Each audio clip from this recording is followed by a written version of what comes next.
እነዚህ ባንያንኮሌ ወይም ኒያኮሬ በሌላው ስማቸው ደግሞ አንኮሌ የተባሉ ማህበረሰቦች ከተቀረው ዩጋንዳ ይልቅ በጸይም መልካቸው፣ በሰልካካ አፍንጫቸውና ዘለግ ባለው ቁመታቸው ተለይተው ይታወቃሉ። እነዚህ ሰዎች ምንም እንኳን ዛሬ ባህላቸውን ትተው በዘመናዊ ልብሶችና መዋቢያዎች ቢከለሉም በደም ግባታቸው ይለያሉ። አንዳንድ መረጃዎች የዘር ሐረጋቸውን ከኢትዮጵያውያን ጋር ያገናኙታል። አብዛኞቹ ባንያንኮሌዎች ከብት የሚያረቡ፣ ለሰርግ ጥሎሽ እስከ 20 ከብቶችን የሚሰጡ፣ በድግስ ቀን በአንድ ማሰሮ በቡድን ወተት የሚጠጡ፣ ሙሽሪትን ውበቷን ለመጨመር ከሰርጓ ቀን 4 ወራት አስቀድሞ ከሰው እይታ ደብቀው የሚመግቡና ሌሎችም እጅግ አስገራሚ ባህል ባለቤቶች ናቸው። ለዛሬም የባንያንኮሌ ማህበረሰብ አስገራሚ ሕይወት በማሳያችን እናሳያችኋለን። አብራችሁን ቆዩ።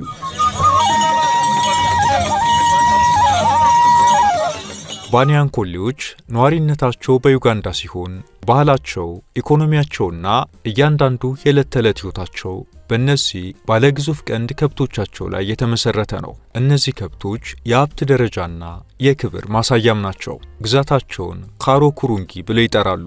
ትርጉሙም ውብ መሬት ወይም ጥሩ መኖሪያ ማለት ሲሆን የግዛታቸውን ለም የሆነ የግጦሽ መሬቷንና የግብርና ምቹነቷን ለማጉላት ይጠቀሙበታል።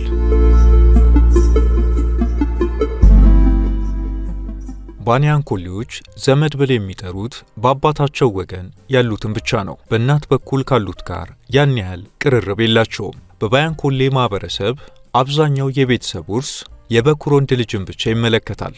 የበኩር ልጅ ያሉትን የከብት መንጋዎች ጨምሮ አብዛኛውን ሀብት ንብረት ሲወርስ ለታናናሽ ወንድሞች በጥቂቱ ይሰጣቸዋል። ሴት ልጆች ምንም የሚደርሳቸው ነገር የለም። ታዲያ የበኩር ልጅ ወላጅ እናቱን ጨምሮ የአባቱን ሚስቶች ሰብስቦ የመጦር ግዴታ አለበት። ሆኖም አንዳንድ የበኩር ልጆች ቤተሰቡንና ሀብቱን የማስተዳደር አቅም ሲያንሳቸው አለዛም አባካኝ ሲሆኑ በሽማግሌዎች ውሳኔ ውርሱ ወደ ሁለተኛ ልጅ የሚዛወርበት አጋጣሚም አለ። የባንያንኮሌ ሁለት ዋና ጎሳዎች የሆኑት ባሂማና ኢሩ ቀደም ባለው ጊዜ ባሂማዎች እርስ በርስ ከመጋባት ይልቅ ከኢሩ ወይም ከሌሎች ጎሳዎች ጋር እንዲጋቡ የባህል ግዴታ ነበረባቸው። ምክንያቱ ደግሞ ከሁለት ጎሳዎች የሚወለዱ ልጆች ጠንካራ ናቸው በሚል እሳቤ ነው። አሁንም ድረስ የባሂማ ጎሳዎች ይህንን ሕግ የሚከተሉ ቢሆንም ከዘመናዊነት መስፋፋት ጋር ተያይዞ ዋናው ፍቅር ነው ብለው እዛው በጎሳቸው ውስጥ የሚጋቡ ባሂማዎች እየበረከቱ መጥተዋል። የባሂማ የቤተሰብ ሐረግ በአባት በኩል ስለሚቆጠር እንደ ባሂማ የሚታዩት አብዛኞቹ ማለት ይቻላል በእናታቸው ሌላ ጎሳ ናቸው። በባንያንኮሌ ማህበረሰብ ውስጥ የጋብቻ ስነ ስርዓቶች ትልቅ ዋጋና ትኩረት ይሰጣቸዋል። ጥንዶች ለመጋባት ሲወስኑ ወንዱ ለሙሽሪት ቤተሰቦች እስከ 20 ከብቶችን በጥሎሽ ይሰጣል። ሽማግሌዎችም ከብቶቹን ወስደው ቆጥረው በማስረከብ ይሁንታን ይቀበላሉ። አንዳንዱ ደግሞ በከብቶቹ ላይ በግና ፍየሎችንም ይጨምራል። ጥሎሹ 20 ከብቶች ድረስ ያሻቀበው ከአሁናዊ የኑሮ ውድነት የተነሳ ነው እንጂ ከዚህ በፊት በማህበረሰቡ አንድ ወንድ ሚስት ለማግባት 2 ላሞችና 3 ፍየሎችን ብቻ ነበር መስጠት የሚጠበቅበት። በአብዛኛው እስከ 20 ላሞች ድረስ አሁንም ድረስ የሚሰጡት በማህበረሰቡ ውስጥ ባሂማ የተባሉት ጎሳዎች ናቸው። በባሂማዎች ለጥሎሽ የከብት መንጋን እየነዱ መሄድ የሙሽራውን የሀብት ደረጃ ማሳያ አድርገው ይመለከቱታል።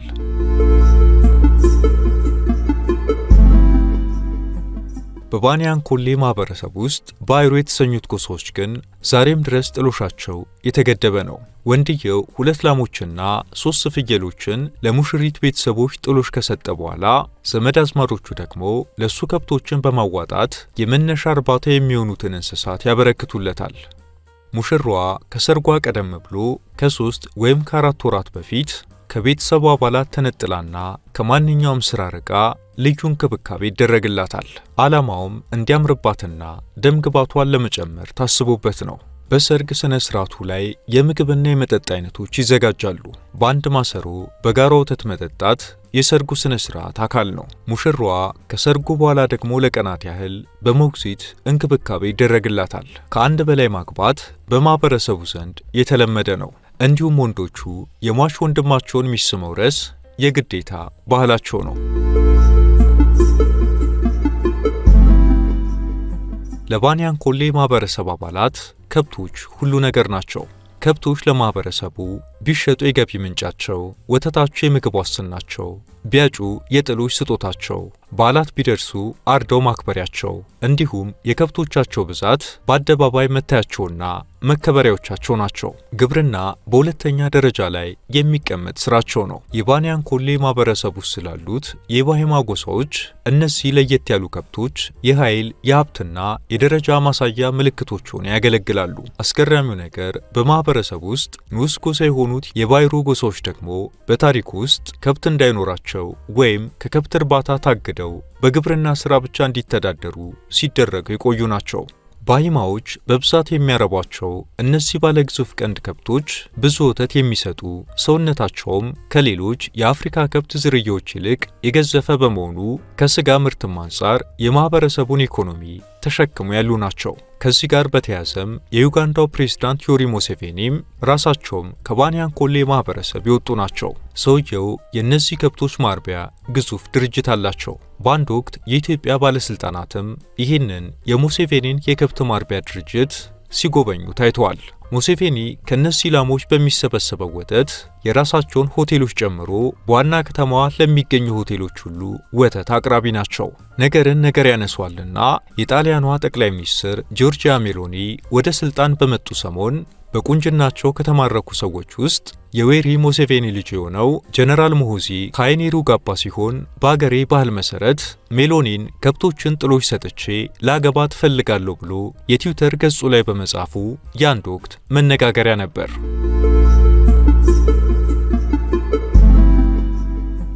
በማህበረሰብ ውስጥ የሚገኙ ንዑስ ጎሳዎች ራሳቸውን የሚወክሉበት የተለያዩ ምልክቶችን ይጠቀማሉ። አባጋይ የተባለው ጎሳ አባላት ጅጉርጉር ላም ምልክታቸው ስትሆን ከራሳቸው ጎሳ ንብረት ውጭ የሆነችን ጅጉርጉር ላም ስጋዋንም ሆነ ወተቷን አይጠቀሙም። የአባጋይ ጎሳዎች ሌሎችም ክልከላዎች አሏቸው። ሴቶቻቸው በወራዊ ልማድ ወቅት ለ4 ቀናት ላሞችን ማለብ አይችሉም። ሐዘን በገጠመ ጊዜ ደግሞ ሐዘኑ እስኪበርድ ወተት አይጠጣም። ወተት የማህበረሰቡ ዋነኛ ምግብ እንደመሆኑ ለተወሰኑ ጊዜያት ከወተት መከልከል እንደ ትልቅ ማዘን ይታያል። ሴት ሕፃናት ዕድሜያቸው 6 ዓመት ከሆናቸው በኋላ ወደፊት ቶሎ እንዳያረጁና መካንነት እንዳይከሰትባቸው በሚል እንቁላል፣ የዶሮ ስጋ፣ የአሳማ ስጋና የፍየል ወተት ፈጽሞ እንዳይመገቡ ገደብ ይጣልባቸዋል። እንዲሁም ነፍሰ ጡር ሴቶች የጊደር ወይም ለመጀመሪያ ጊዜ የወለደች ላም ወተትን መጠጣት አይችሉም። ሌላው ነገር በባንያን ኮሌ ማህበረሰብ ባህል ስጋንና ወተትን ባንድ ላይ ወይም በተመሳሳይ ሰዓት መመገብ ፈጽሞ የተከለከለ ነው። ምክንያቱ ደግሞ ንጽህናንና መንፈሳዊነትን ለመጠበቅ ሲባል በጥንት ንጉሳቸው ሙጋቤ የታዘዘ እንደሆነ ይገልጻሉ።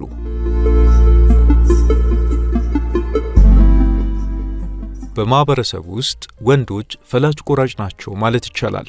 በእርግጥም ትላልቅ ኃላፊነቶች የሚወድቁትም ወንዶቹ ላይ ነው። አብዛኛው የቤተሰብ ውርስ ወንዶችን ይመለከታል። ወላጆችንም የመንከባከብ ኃላፊነት የወንዶቹ ነው ማለት ይቻላል። የባንያን ኮሌ ማህበረሰብ በውስጡ በዋናነት በሁለት ጎሳዎች ይከፈላል። እነዚህን ባለግዙፍ ቀንድ ከብቶች የሚያረቡና በግብርና ሥራ የሚተዳደሩ በሚል ከብት አርቢዎቹ ባሂማ ሲባሉ በግብርና የሚተዳደሩት ደግሞ ኢሩ ወይም ባይሩ ይባላሉ። የባንያን ኮሌ ማህበረሰብ የመተዳደሪያ ሥራን በተመለከተ ሁለት ዋና ጎሳዎች በስራዎቻቸው ተለይተው ይታወቃሉ። ከጥንት ጀምሮ የባንያን ኮሌ ትልቁ ባሂማ ጎሳ አባላት የከብቶች እርባታን ለነሱ ብቻ እንደተሰጣቸው ባለመብት አድርገው ሲቆጥሩ ቆይተዋል። እንደውም ዘመናዊ አስተዳደር እስኪሰፍን ድረስ ከነሱ ውጭ ከብቶችን በሚያረቡ ጎሳዎች ላይ ገደብ ሁሉ ሲጥሉ የነበሩ ናቸው። እዛው የባንያን ኮሌ እንደ ባይሩ ያሉ ንዑስ ጎሳዎች የባሂማዎችን ክልከላ ተቀብለውና አክብረው ለዘመናት የከብት እርባታ ስራን ሳይሞክሩት ኖረዋል። ከዚህ ይልቅ ባይሮች የግብርና ስራዎችን በማጠናከር በዚሁ ስራ ሲተዳደሩ ኖረዋል። በእነዚህ ዋና ጎሳዎች ውስጥም ጥቂት ንዑስ ጎሳዎች ይገኛሉ። የባንያን ኮሌ ማህበረሰብ ወቅቶችን ከፋፍሎ አዝርቶችን ያመርታል። በዝናባማ ወቅቶች ማለትም ከነሐሴ እስከ መስከረም ባሉት ወራት ማሽላ ይዘሩና በኋላም በጥርና በግንቦት ላይ ምርቱን ሰብስበው ያስገባሉ። ከዚህ ውጭ በደረቅ ወቅቶች በአብዛኛው ሙዛቸውን ይንከባከባሉ።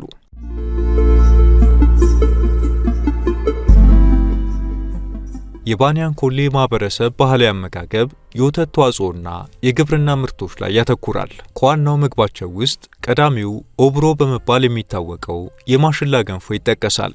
ይህ ገንፎ ብዙውን ጊዜ በእጅ በተሰራ ቅርጫት ሳህን ይቀርባል። የወተት ተዋጽኦች በተለይም አምሻዛ ተብሎ የሚጠራው ትኩስ ወተት ከማሽላ ገንፎ ጋር የዕለት ተዕለት መደበኛ ምግባቸው ነው። አንዳንዴም የማሽላ ዱቄቱ በትኩስ ወተት ይገነፋል።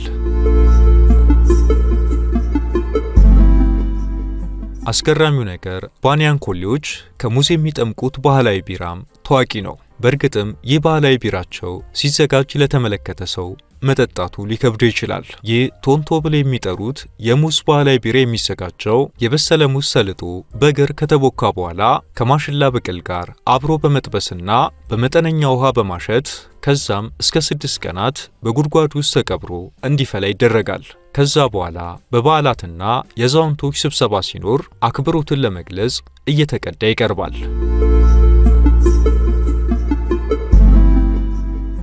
ቀደም ባለው ጊዜ ስጋ በማህበረሰብ ውስጥ የየዕለት ተወዳጅ ምግብ ነበር። አሁን ግን የከብት ዋጋ በማሻቀቡ ማህበረሰቡ በተለዩ በዓላት ካልሆነ በስተቀር ባዘቦት ስጋ መመገብን ቀንሷል። አሁን ባለው የኢኮኖሚ ሁኔታ ከብቶችን ለስጋ ከመዋል ይልቅ ለገበያ ማቅረብ አዋጭ መሆኑን ያስባሉ። በበዓላት ቀን ግን ስጋን ከእንጉዳይና ቲማቲም ጋር በማቀላቀል ጣፋጭ ጥብስ ማዘጋጀት የተለመደ ነው።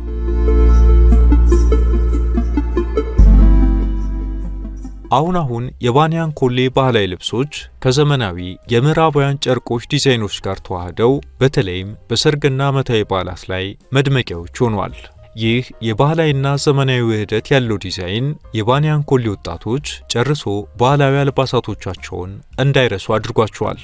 የባንያን ኮሌ ማህበረሰብ አሁን አለባበሳቸውን በዘመናዊ ልብሶች እየቀየሩት ቢሆንም ከዚህ በፊት የሚታወቁበት ልብሳቸው ተፍቆ ከለሰለሰ የከብት ቆዳ የሚዘጋጅ ነበር። ከዚህ በፊት ወንዶቹ የቆዳ ካባዎችን በመልበስ የሀብትና የማህበራዊ ደረጃዎችን ሲያሳዩ፣ ሴቶቹ ልብሳቸውን ከተፋቀው ቆዳ ካዘጋጁት በኋላ በቅቤ በማለስለስና በጅማት በመስፋት ይለብሱት ነበር።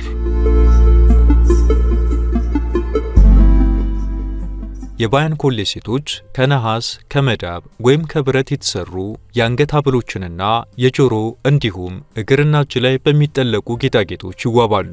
አንዳንዴ አንዲት ሴት የምታደርጋቸው ጌጣጌጦች በገንዘብ ሲሰሉ ከ14 በላይ ፍየሎች ዋጋ ያወጣሉ። ወንዶቹ ከክርናቸው በላይ የዝሆን ጥርስ ወይም የብረት አምባሮችን፣ ትላልቅ የጆሮ ዲስኮችን ያደርጉ ነበር። ወንዶቹም ሆኑ ሴቶቹ ከ10 እስከ 12 ዓመት ዕድሜያቸው ባለው ጊዜ ውስጥ ጆሮአቸውን ይበሳሉ።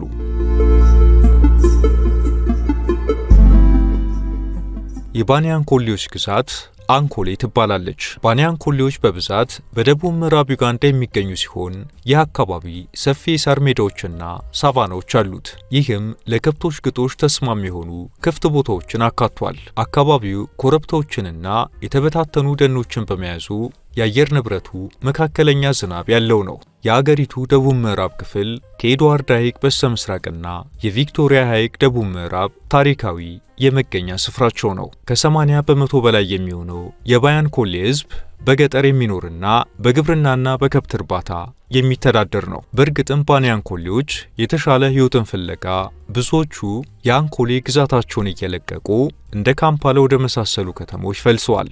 የ2024 ጥናቶች እንደሚያሳዩት በአጠቃላይ ወደ ካምፓላ የሚደረገው ፍልሰት በ57 በመቶ የጨመረ ሲሆን አብዛኛውን ቁጥር የሚይዙትም የባንያን ኮሌ ማህበረሰብ አባላት ናቸው። በተጨማሪም ባንያን ኮሌዎች ድንበር በመሻገር በጎረቤት የምስራቅ አፍሪካ ሀገራት ማለትም በሩዋንዳና በሰሜን ምዕራብ ታንዛኒያ በ10 ሺዎች የሚቆጠሩ የማህበረሰቡ አባላት ይገኛሉ። ባንያን ኮሌዎች በአጎራባች ሀገራትም በሩዋንዳና ታንዛኒያ በጥቂቱ ይኖራሉ።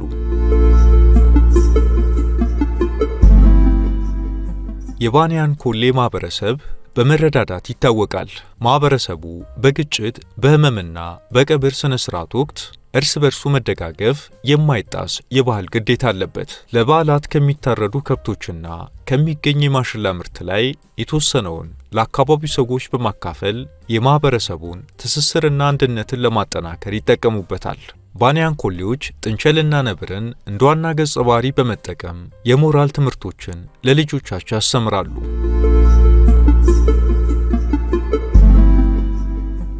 የዩጋንዳ ስታቲስቲክስ ቢሮ ባካሄደው የ2024 ብሔራዊ የሕዝብና የመኖሪያ ቤት ቆጠራ መሠረት የባኒያንኮሌ ሕዝብ ቁጥር 4.2 ሚሊዮን ሲሆን እነዚህ ሰዎች 2002 ላይ ወይም ከ22 ዓመታት በፊት 1,750,000 ብቻ ነበሩ። በማኅበረሰቡ አንዲት ሴት በአማካኝ 4 ልጆችን ትወልዳለች። ይህ ሁኔታ በማኅበረሰቡ ውስጥ ከፍተኛ የሆነ የወጣት ቁጥር እንዲኖር አድርጓል። አሁን እንኳን የባኒያንኮሌ 45.9 በመቶ የሚሆነው ሕዝብ ከ18 ዓመት በታች ሲሆን 21 በመቶ የሚሆነው ደግሞ ከ15 እስከ 24 ዓመት የዕድሜ ክልል ውስጥ ይገኛል። ይህም የማኅበረሰቡ መኖሪያ በሆነችው በአንኮሌ ግዛት በትምህርትና በሥራ ዕድል አቅርቦት ላይ ጫና በመፍጠሩ የወጣቶችን ፍልሰት ጨምሮታል።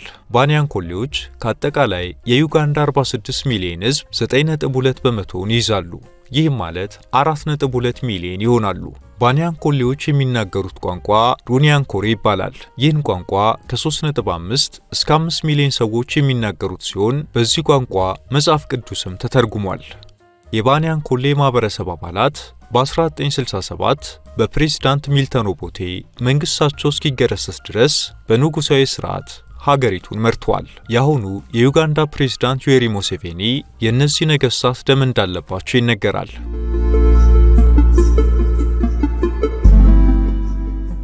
በ2002 የሕዝብ ቆጠራ መሠረት ባኒያንኮሌዎች 87 በመቶ የሚሆኑት ክርስቲያን ሲሆኑ ከዚህ ውስጥ 52.6 በመቶ የሚሆኑት የአንጂሊካንና 34.8 በመቶ የሚሆኑት የሮማ ካቶሊክ እምነትን ይከተላሉ። 5 በመቶ የሚሆኑት ደግሞ ሙስሊሞች ናቸው። የተቀሩት 8 በመቶዎቹ ከክርስትና ጋር የሚገናኙ ሌሎች እምነቶችን ይከተላሉ።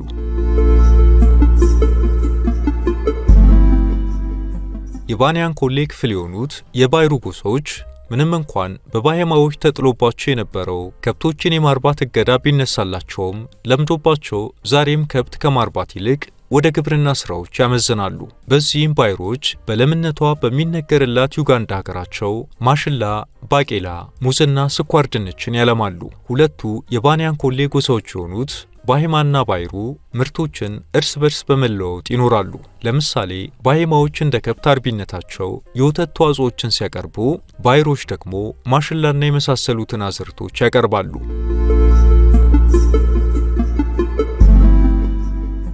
ከቅርብ ዓመታት ወዲህ የባኒያንኮሌ ማኅበረሰብ በዘመናዊነት እየተዋጠ ባለባበስም ባኗኗርም ተቀይሯል።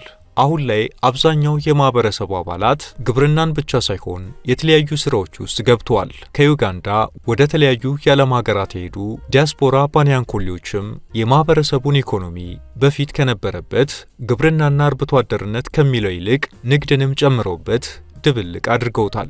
አሁን ላይ በማኅበረሰብ ውስጥ የውጭ ንግድን ከግንዛቤ ያስገባ እንደ ቡናና ሻይ ያሉ ሰብሎችን በስፋት ማልማት ተጀምሯል።